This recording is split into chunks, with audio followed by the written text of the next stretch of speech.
अद्य वयं महाकवि भासस्य स्वप्नवासवदत्तं मिति नाटकस्य पञ्चमाङ्कविषये अथवा पञ्चमाङ्के पठिष्यामः। नाटकस्य पञ्चम अंके यदा शिरवेदनया पद्मावती रुग्णा वर्तते इति कथनं श्रुत्वा राजा समायाति तदा तस्यां शय्यायां पद्मावती नास्ति। अस्याम् अवस्थायां राजा एव पर्यङ्के शयनं करोति। राज्ञः पार्श्वं वासवदत्ता अपि राजानं पद्मावती इति मत्वा शयनं करोति। राजा स्वप्ने वासवदत्तायाः दर्शनं करोति। तद्दर्शनं कृत्वा च राजा उन्मत्तो भूत्वा हा वासवदत्ता अनेन प्रकारेण प्रलापमपि करोति। तच्छ्रुत्वा च पद्मावती पलायिता भवति, यतो हि सा अधुना अवगच्छति यत् अयं तु राजा वर्तते न तु पद्मावती। तस्मिन्नेव समये विदूषको अपि समायाति। विदूषकः कथयति यत् अत्र वासवदत्ता नास्ति, वासवदत्ता तु अग्नौ दग्धा।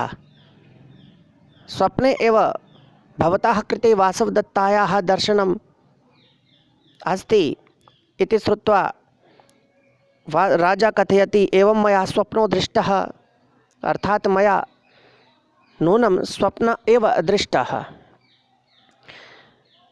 तत्सर्वं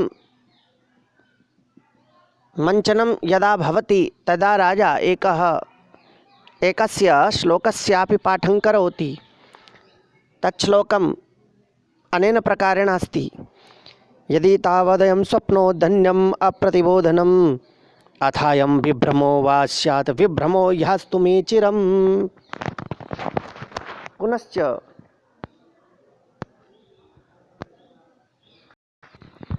यदि तावदयं स्वप्नो धन्यम् अप्रतिबोधनम् अथायं विभ्रमो वा स्यात् विभ्रमो ह्यास्तु मे चिरम्।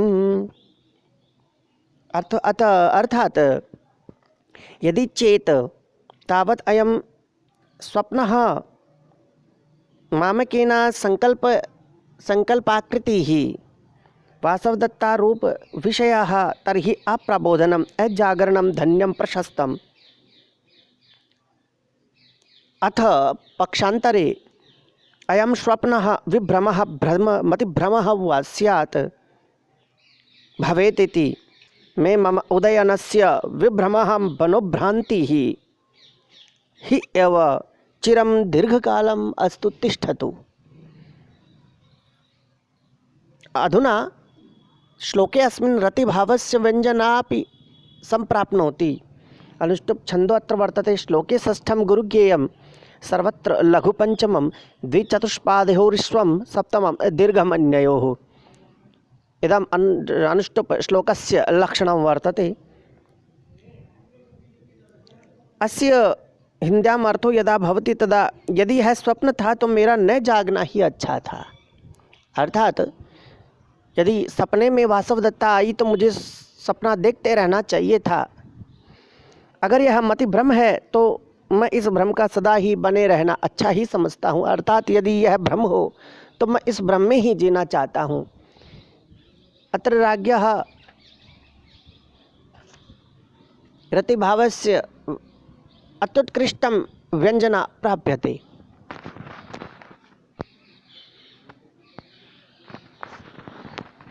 तत्सर्वं श्रुत्वा विदूषकः भणति भोवहस्स इति प्राकृतभाषायाम् एतस्सी न अरे अवंती सुंदरीणाम जक्षिणी पडिवसति सा तु ये दिट्टा भवे। भोवयस्य एतस्मिन् नगरे अवंती सुंदरी नाम यक्षिणी प्रतिवसति। हे राजा या हे सखा, इस नगर में अवंती सुंदरी नामक एक यक्षिणी रहा करती है। सा त्वया दृष्टा भवेत, आपने शायद उसे ही देखा है। राजा कहता है न न स्वप्नस्यांतरे, राजा एक श्लोकोपि भणति यत् स्वप्नस्यांते विबुद्धेन नेत्र विप्रोसितांजनम चारित्रमपि रक्षन्त्या दृष्टं दीर्घालकं मुखम। पुनश्च स्वप्नस्यांते विबुद्धेन नेत्र विप्रोसितांजनम चारित्रमपि रक्षन्त्या दृष्टं दीर्घालकं मुखम।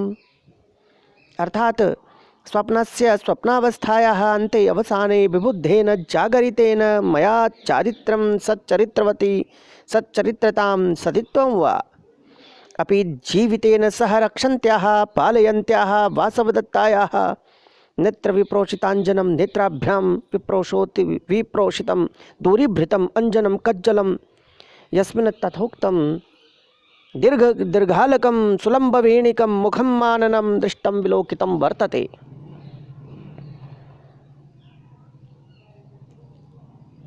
दीर्घालकम् इत्यस्य तात्पर्यम् अस्ति सुलम्बवेणिकम्।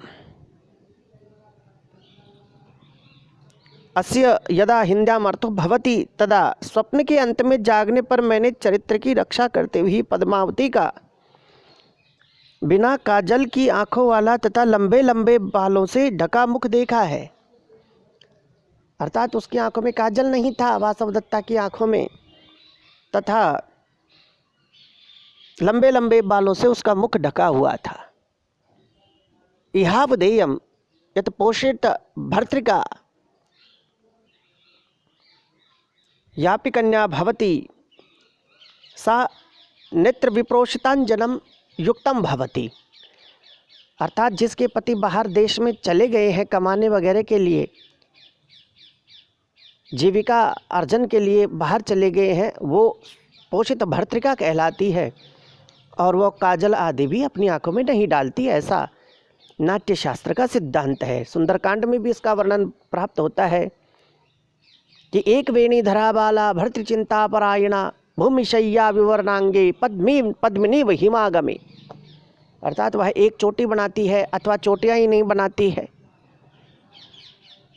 भर्तृचिंता परायणा, वह केवल निरंतर अपने पति की चिंता करती रहती है, नेत्र आदि में काजल आदि नहीं डालती। यह पोषित भर्तृका का लक्षण है। तो उन्होंने कहा कि वासवदत्ता की आंखों में काजल नहीं था। वासवदत्तायाः नेत्रेषु अंजनम अपि न वर्तते, अतएव नूनम सा वासवदत्ता एव अस्ति। इसलिए नूनः निश्चित रूप से वह वासवदत्ता ही थी। अधुना राजा एकौपि श्लोको भणति यत् अपि च वयस्य पश्य पश्य।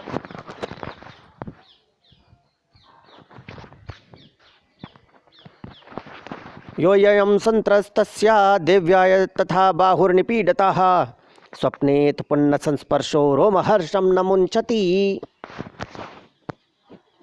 अधुना राजा विदूषकस्य समीपं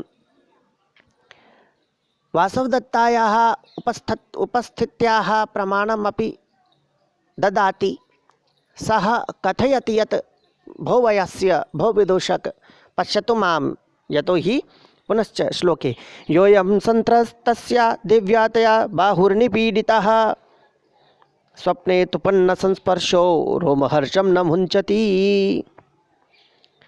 अर्थात डरती हुई उस देवी ने जो मेरा हाथ पकड़ा है वह निद्रावस्था में प्राप्त स्पर्श सुख के कारण अभी भी रोमांच से बना हुआ है। अर्थात मम शरीरंतु रोमांचितं वर्तते वासवदत्ता स्पर्शजन्यवशात्। यदा वासवदत्ता मां हस्तस्य स्पर्शम्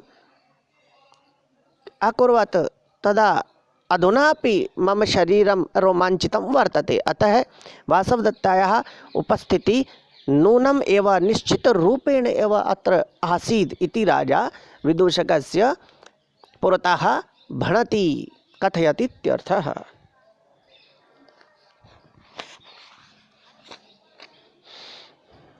वस्तुतस्तु उदयनः अधुना जानाति यत् वासवदत्ता जीविता वर्तते, अतएव स अनेन एवं प्रकारेण विदूषकस्य पुरतः कथयति। धन्यवादः।